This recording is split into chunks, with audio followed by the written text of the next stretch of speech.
आज की जो कहानी मैं आप लोगों को सुनाने वाली हूँ उसमें आपको जीवन का सबसे बड़ा दुख और सबसे बड़ा सुख कब पता चलेगा। इससे पहले कि आप इस कहानी में खो जाए, इस चैनल को जल्दी से सब्सक्राइब कर लो। तो चलिए कहानी को शुरू करते हैं।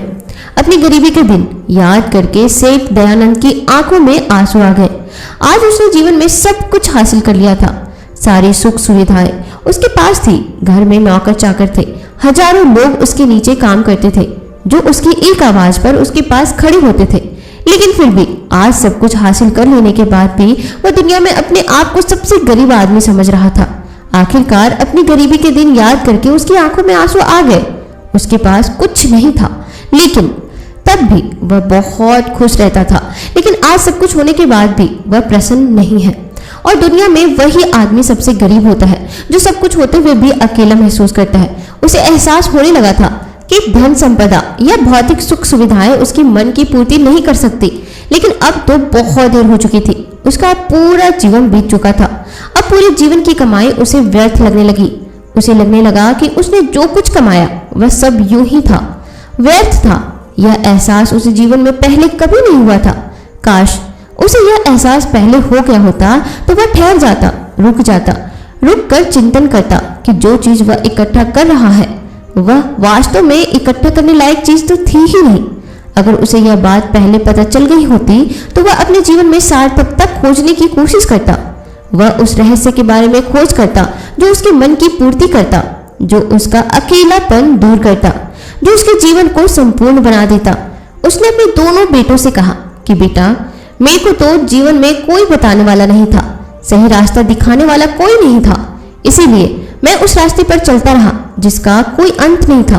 और आखिर में पहुंचकर मुझे महसूस हुआ कि जितना रास्ता मैं तय करके आया हूँ उतना ही रास्ता अभी बाकी है। शायद मैं गलत रास्ते पर निकल पड़ा था और अब इतना समय नहीं बचा कि मैं नए रास्ते पर फिर से नया सफर शुरू करूं। उसने अपने दोनों बेटों से कहा कि बेटा, पता है दुनिया में सबसे बदनसीब आदमी कौन होता है? वह जिसके पास सब कुछ होते हुए भी कुछ नहीं होता, जो अपने आप को सब कुछ होते हुए भी अकेला महसूस करता है। भला इससे बड़ा दुख, इससे बड़ी बदनसीबी और क्या हो सकती है? यह सुनकर उसके बड़े बेटे ने कहा कि पिताजी, सब कुछ तो आपके पास है, धन संपदा, पूरा परिवार, सारी खुशियां आपके पास है, लेकिन फिर भी आप अपने आप को बदनसीब क्यों समझते हैं? उसका बड़ा बेटा वह नहीं समझ पा रहा था जो उसके पिता उसे समझाने की कोशिश कर रहे थे। फिर भी उसने अपनी बात को समझाने की कोशिश करते हुए कहा, अभी तुम्हें लगता है कि जीवन में तुम्हारे पास सब कुछ है। मुझे भी तुम्हारे उम्र में ऐसा ही लगता था, लेकिन अब मैं बूढ़ा हो चला हूँ। कुछ समय बाद मेरी मृत्यु भी नजदीक है और अब मुझे एहसास हो रहा है कि दुनिया में तो सब कुछ पीछे छूट जाता है। घर परिवार, रुपया, पैसा, धन संपदा, सब कुछ यही रह जाता है। और आखिर में मेरे साथ जाएगा क्या?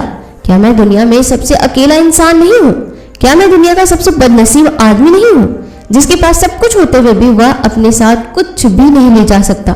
सेठ के बेटे ने सेठ से सवाल पूछा कि पिताजी, फिर दुनिया में क्या इकट्ठा करना चाहिए? ऐसे तो हर इंसान अकेला ही होता है। कौन इंसान इस दुनिया में भला ऐसा होता है जो अपने साथ इस दुनिया की सुख सुविधाएं या फिर अपना परिवार को साथ लेकर जाता है? सब लोग तो अकेले ही जाते हैं। फिर तो दुनिया में हर एक आदमी बदनसीब ही हुआ। यही सवाल उसके मन में उठ रहे थे, यही सवाल उसके मन में भी उठ रहे थे, लेकिन उसके खुद के पास इसका कोई जवाब नहीं था। तो वह अपने बेटे को भला इसका उत्तर क्या देता? इसीलिए उसने अपने बेटे से कहा कि बेटा, मैं खुद इस सवाल का जवाब तलाश रहा हूँ। अगर एक आदमी के पास सब कुछ होते हुए भी वह अकेला है, उन भौतिक सुख सुविधाओं का वह भोग नहीं कर पा रहा है, तो वह सबसे बड़ा दुख हुआ। मैं मानता हूँ दुनिया का सबसे बड़ा दुख यही है कि आपके पास सब कुछ होते हुए भी आप अकेलापन महसूस करो। लेकिन इसके विपरीत दुनिया का सबसे बड़ा सुख क्या हो सकता है? इस सवाल का जवाब तो मेरे बेटे मुझे भी नहीं पता। इसीलिए मैं चाहता हूँ कि मेरे मरने से पहले जिस सवाल का जवाब मुझे नहीं मिला वह जवाब तुम अपने जीवन में ढूंढो। और यकीन मानो, अगर तुमने अपने जीवन में इस सवाल का जवाब ढूंढ लिया तो तुम दुनिया के सबसे सुखी इंसान कहलाओगे। यह कहानी सुनाकर गुरु ने अपने शिष्यों से सवाल पूछा कि दुनिया में सबसे बड़ा सुख क्या होता है? सभी शिष्य ध्यान पूर्वक अपने गुरु की यह कहानी सुन रहे थे। संध्या का समय था। धीमी धीमी हवा चल रही थी जिससे कि पेड़ की पत्तियां हिल रही थी। आसमान में पक्षी चहचहा रहे थे। सूर्य अस्त होने को आया था और सभी शिष्य अपने गुरु से इस सवाल का जवाब जानना चाहते थे। लेकिन इससे पहले ही गुरु ने अपने शिष्यों से सवाल पूछ लिया। इसका उत्तर देते हुए एक शिष्य ने कहा कि गुरुदेव, दुनिया में सबसे सुखी इंसान वही है जिसका शरीर सुखी है। अगर आपके शरीर में बीमारियां हैं तो आपके पास कितना भी भौतिक सुख सुविधाएं क्यों ना हो, वह सारा व्यर्थ है। और इसके विपरीत अगर आपका शरीर सुखी है, अगर आपका शरीर स्वस्थ है, तो चाहे आपके पास कुछ भी ना हो, लेकिन उसके बावजूद आप अपने जीवन में सुखी रहोगे। इसीलिए संसार का सबसे बड़ा धन हमारा शरीर होता है। यह सुनकर दूसरे शिष्य ने उसका विरोध करते हुए कहा कि गुरुदेव, दुनिया में बहुत से लोग ऐसे हैं जिनका शरीर एकदम स्वस्थ है, लेकिन उसके बावजूद वह अपने जीवन में सुखी नहीं है। मैं मानता हूं कि जीवन में सबसे ज्यादा सुखी वही इंसान है जिसका मन सुखी है। गुरु ने अपने शिष्य से सवाल किया कि अच्छा, यह बताओ कि मन को सुखी किस प्रकार किया जा सकता है। इसका जवाब देते हुए उस शिष्य ने कहा कि गुरुदेव, मन कभी भी संतुष्ट नहीं होता है। अगर हम किसी प्रकार मन को संतुष्ट करना सीख ले तो फिर हम किसी भी परिस्थिति में आनंद और शांति से रह सकते हैं। लेकिन समस्या यही होती है कि मन का भला कभी होता ही नहीं। मन को चाहे कितना भी खिला दो, लेकिन उसकी भूख कभी मिटती ही नहीं। चाहे उसको कितना ही धन दे दो, लेकिन उसके बावजूद उसका लालच बढ़ता ही जाता है। अब गुरु ने सभी शिष्यों को समझाना शुरू किया। गुरु ने कहा, अज्ञानतावश मनुष्य कभी यह समझ नहीं पाता कि उसका मन हमेशा से खाली था, लेकिन व्यर्थ की चिंताएं, व्यर्थ के लक्ष्य अपने जीवन में बनाकर उसने अपने मन को बांध लिया। जिस मन की प्रवृत्ति हमेशा खाली रहने की थी, उसने उस मन को कूड़े कचरे से भर लिया। इसीलिए वह मन जो बचपन में हमेशा खाली रहता था, हर चीज में, हर खेल में आनंद ढूंढ लेता था, अकेले में भी आनंद पूर्वक, शांति पूर्वक रह लेता था, अब वही मन सब कुछ मिल जाने के बाद भी हमेशा दुखी रहता है। लेकिन अगर इंसान सिर्फ वर्तमान में रहना सीख ले, सिर्फ इतना सा होश प्रकट कर ले कि उसे हमेशा वर्तमान में रहना है, ना तो भविष्य की कल्पनाओं में, ना अतीत की यादों में, सिर्फ वर्तमान में, सिर्फ एक सूत्र से वह अपने पूरे जीवन को बदल सकता है। वर्तमान में रहकर सभी सूक्ष्म सुविधाओं का भोग करना, पूर्ण होश के साथ, पूर्ण आनंद के साथ हर एक चीज का भोग करना, सिर्फ यही जीवन को सुखी बना सकता है। हम हर चीज को, हर काम को, हर रिश्ते को आधे अधूरे मन से निभाते हैं। जैसे कि खाना खाते समय हमारा दिमाग कहीं और रहता है और शरीर कहीं और इसीलिए जब शरीर और मन में दूरी पैदा होती है तो उससे तनाव पैदा होता है। अगर आपका शरीर और आपका मन और मस्तिष्क सभी एक जगह पर संगठित होना सीख ले तो फिर आप अपने जीवन में उस शांति और आनंद का एहसास कर पाएंगे जो बड़े बड़े योगी पहाड़ों में तपस्या करके प्राप्त करते हैं। लेकिन इसके लिए जीवन में ज्ञान के प्रकाश का उदय होना बहुत आवश्यक है, क्योंकि अज्ञान में आप अपने मन को कभी नहीं समझ पाएंगे। मन को समझना इस दुनिया का सबसे कठिन कार्य होता है।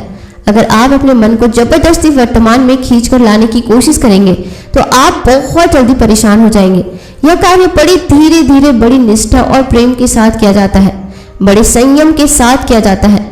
अगर आप इसको जबरदस्ती करने की कोशिश करेंगे तो आप तनाव में आ जाएंगे, आप बहुत जल्दी हार मान लेंगे। इसलिए हर कदम पर आगे बढ़ते चलो, तब जाकर के मंजिल सामने होगी। और यह कहकर गुरु ने सभी शिष्यों से कहा कि अब हम ध्यान करेंगे। ध्यान करने से मनुष्य का मन, उसका मस्तिष्क वर्तमान में स्थापित होना सीख जाता है।